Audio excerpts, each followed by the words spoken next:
സുഹൃത്തുക്കളെ, auto taxi തൊഴിലാളികളെ, നിങ്ങൾക്ക് എല്ലാവർക്കും എന്റെ നമസ്കാരം.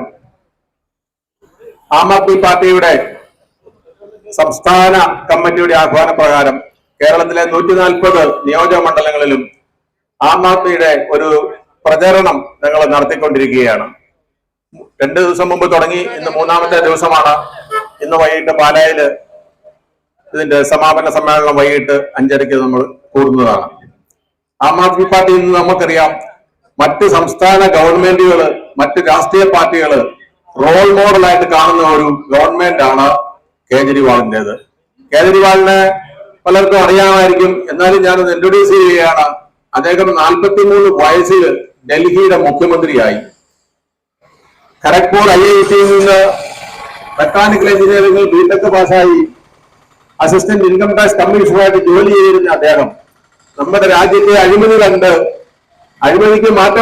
അഴിമതി അവസാനിപ്പിക്കണമെന്ന് കരുതി അദ്ദേഹം ജോലി രാജിവെച്ച് അദ്ദേഹവും മനീഷ് സിസോദിയ, സഞ്ജയ് സിംഗ്, പ്രശാന്ത് ഭൂഷൺ തുടങ്ങിയ ആൾക്കാരുമായി ഒത്തുചേർന്ന് 2012 ആരംഭിച്ച ഈ ആം ആദ്മി പാർട്ടി ചുരുങ്ങിയ കാലം കൊണ്ട്, അതായത് 10 വർഷം കൊണ്ട് ഇന്ത്യയിലെ 3ാമത്തെ വലിയ രാഷ്ട്രീയ പാർട്ടിയായി, ദേശീയ പാർട്ടിയായി മാറിയിരിക്കുകയാണ്.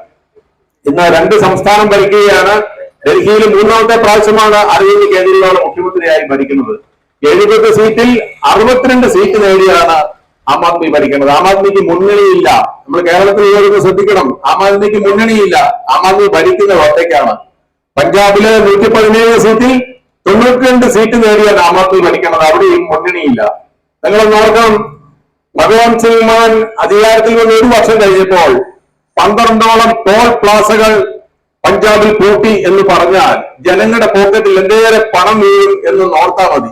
നമ്മൾ പോകുന്ന നാഷണൽ ഹൈവേ കൂടെ നമ്മൾ പണം അടച്ചു പോകേണ്ടപ്പം അങ്ങനെ ഓരോ മാസവും ഓരോ ടോൾ പ്ലാസ പൂട്ടിക്കൊണ്ടിരിക്കുകയാണ്.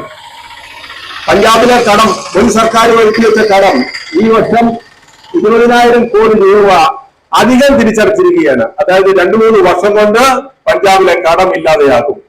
ഇവിടെ എന്താണ് ചെയ്യുന്നത്? നമ്മൾ കഴിഞ്ഞ ആഴ്ച നമുക്കറിയാം, സുപ്രീം കോടതിയിൽ പോയി 13,600 കോടി രൂപയുടെ ഗ്രാന്റ് അനുവദിക്കാമെന്ന് സെൻട്രൽ ഗവൺമെന്റ് പറഞ്ഞിരിക്കുകയാണ്. ഗ്രാന്റ് അല്ല, വായ്പ എടുക്കാനായിട്ട്. കടം കയറി നിലയില്ലാ കാര്യത്തിൽ നിൽക്കുന്ന ഈ സർക്കാർ വീണ്ടും കടമെടുത്തു കഴിഞ്ഞാൽ എന്തായിരിക്കും സ്ഥിതി? നമ്മളൊന്ന് വെറുതെ ചിന്തിച്ചാൽ മതി. നമ്മുടെ കുടുംബത്തിൽ വലിയ കടമുള്ളപ്പോൾ വീണ്ടും നമ്മൾ കടമെടുത്തു കഴിഞ്ഞാൽ നമ്മുടെ കഷ്ടപ്പാട് കൂടുകയുള്ളൂ. ഇനി വരും മാസങ്ങളിൽ എങ്ങനെ സംഭാവന കൊടുക്കുമെന്നുള്ളത് നമ്മൾ കണ്ടറിയണം. തീർപ്പുകേടിന്റെ അങ്ങേയറ്റമാണ് ഈ ഗവൺമെന്റ്. ഇത്രയും സമ്പന്നമായ ഈ സംസ്ഥാനം എങ്ങനെ ഈ പരുവത്തിൽ എത്തിച്ചു എന്നുള്ളത് നമ്മളൊന്ന് ചിന്തിച്ചാൽ മതി. എവിടെയാണ് ഈ സർക്കാരിന്റെ ഫോക്കസ്? കേരളത്തിലെ 62 ലക്ഷം പാവപ്പെട്ട വയോജനങ്ങളോട്, വിധവാ പെൻഷൻ മേടിക്കുന്ന വിധവകളോട്, ഭിന്നശേഷിക്കാർ, ഈ പറഞ്ഞ പാവങ്ങളോടെല്ലാം ഇവർ കടം പറഞ്ഞിരിക്കുകയാണ്. ഇത്രയും ദരിദ്രമായ ഒരു അവസ്ഥ നമ്മുടെ ജീവിതത്തിൽ നമ്മൾ കണ്ടിട്ടില്ല.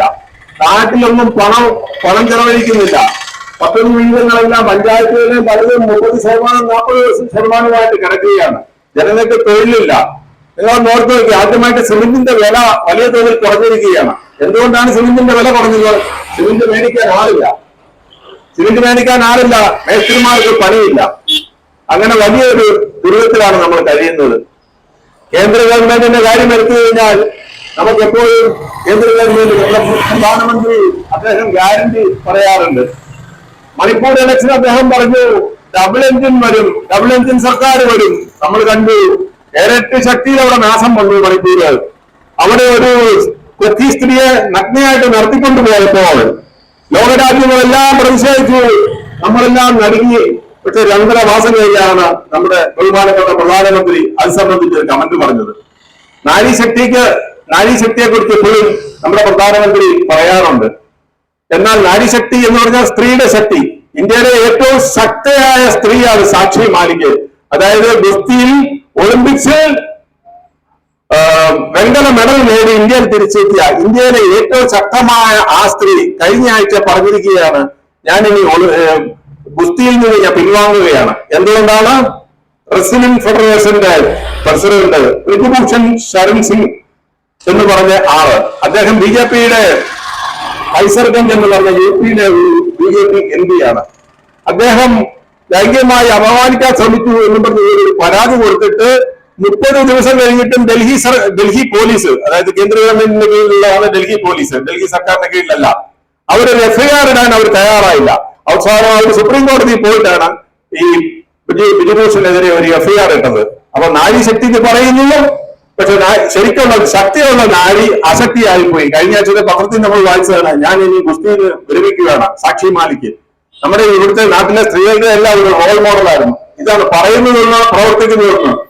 മറ്റൊന്ന് ഞാൻ പറയാം, നമ്മുടെ നാട്ടിലെ നമ്മുടെ പ്രധാനമന്ത്രിയുടെ ഏറ്റവും വലിയ ഒരു ഭക്ഷ്യസുരക്ഷാ സ്കീമാണ് പ്രധാനമന്ത്രി ഗരീബ് കല്യാൺ അന്ന യോജന.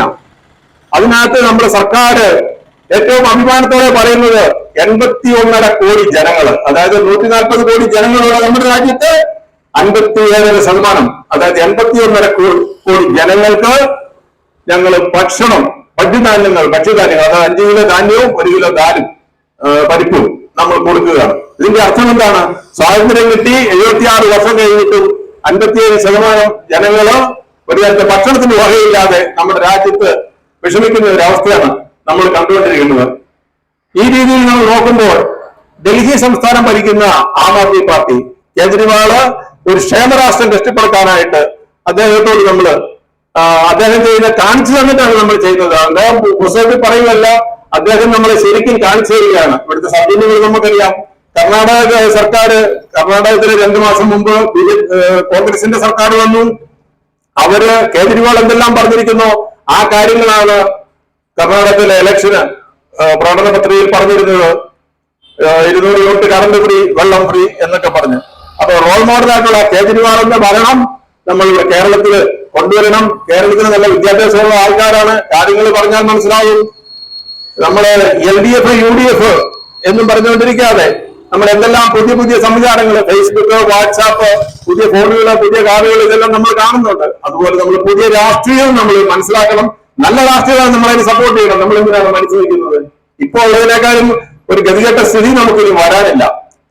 അതുകൊണ്ട് ഇപ്പോൾ പാലായിൽ ആം ആദ്മിക്ക് നല്ലൊരു ഓഫീസുണ്ട്, നല്ലൊരു സെറ്റപ്പ് ഉണ്ട്, ശക്തമായ ലീഡർഷിപ്പ് ഉണ്ട്.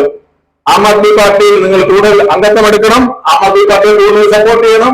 വരുന്ന തെരഞ്ഞെടുപ്പുകളിലൊക്കെ ആം ആദ്മി പാർട്ടിയെ അനുഗ്രഹിക്കണം.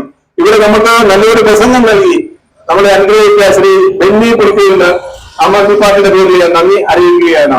ഞങ്ങളിവിടുത്തെ ഈ പ്രസംഗം കേൾക്കാൻ എത്തിച്ചേർന്ന ഞങ്ങളുടെ വ്യാപാര സുഹൃത്തുക്കള്, ഓട്ടോ ടാക്സി ഡ്രൈവർമാര്, നല്ലവരായ നാട്ടുകാര്, എല്ലാവർക്കും ഞങ്ങൾ നന്ദി പറയുന്നു. എന്നോടൊക്കെ ഈ യോഗത്തിലൂടെ എത്തിച്ചേർന്ന സഹപ്രവർത്തകരോട് നന്ദി പറഞ്ഞുകൊണ്ട് വാക്കുകൾ നിർത്തുന്നു. ജയ് ഹിന്ദ്.